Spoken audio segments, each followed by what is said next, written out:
Welcome to mega nine. నేను మీ journalist అలిమిని. రాష్ట్రంలో గతంలో ఏదైతే తెలుగుదేశం పార్టీ అధినేతని జనసేన అధినేత పవన్ కళ్యాణ్ని దుర్భలాషలాడిన కేసు సంబంధించి పోసానిపైన వరుసగా అన్ని పోలీస్ స్టేషన్లోనూ రాష్ట్ర వ్యాప్తంగా కేసులు నమోదవుతున్నాయి.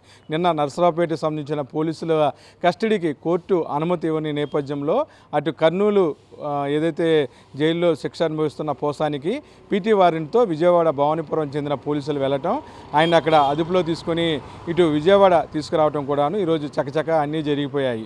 అయితే ఈ సందర్భంగా జడ్జి వద్ద పోసాని కృష్ణమురళి తన ఆవేదన వ్యక్తం చేశారు. ఈ సందర్భంగా ఆయన మాట్లాడుతూ గతంలో మాట్లాడిన మాటలపై అన్ని పోలీస్ స్టేషన్లోనూ ఒకే రకంగా కేసులు నమోదు చేస్తూ తను వేధింపులు గురి చేస్తున్నారని చెప్పి కూడా పోసాని అటు న్యాయమూర్తి దృష్టికి తీసుకెళ్లినట్లుగా సమాచారం.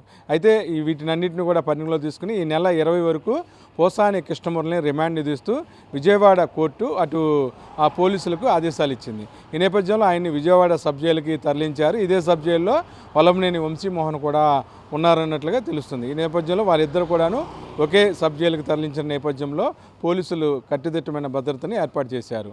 అంటే గతంలో అటు చంద్రబాబును ఉద్దేశించి, జనసేన అధినేతను ఉద్దేశించి, అలాగే నారా లోకేష్ని ఉద్దేశించి తీవ్రస్థాయిలో పోసాని కృష్ణమురళి మాట్లాడారని పదే ఇదే అంశానికి సంబంధించిన కేసులు నమోదు చేస్తూ ఆయన్ని ఆరోగ్యపరంగా కూడాను ఇబ్బందులు గురి చేస్తూ పోలీసులు చేస్తున్న హడావుడిని అటు వైఎస్ఆర్సీపీ పార్టీ తీవ్రంగా ఖండించింది.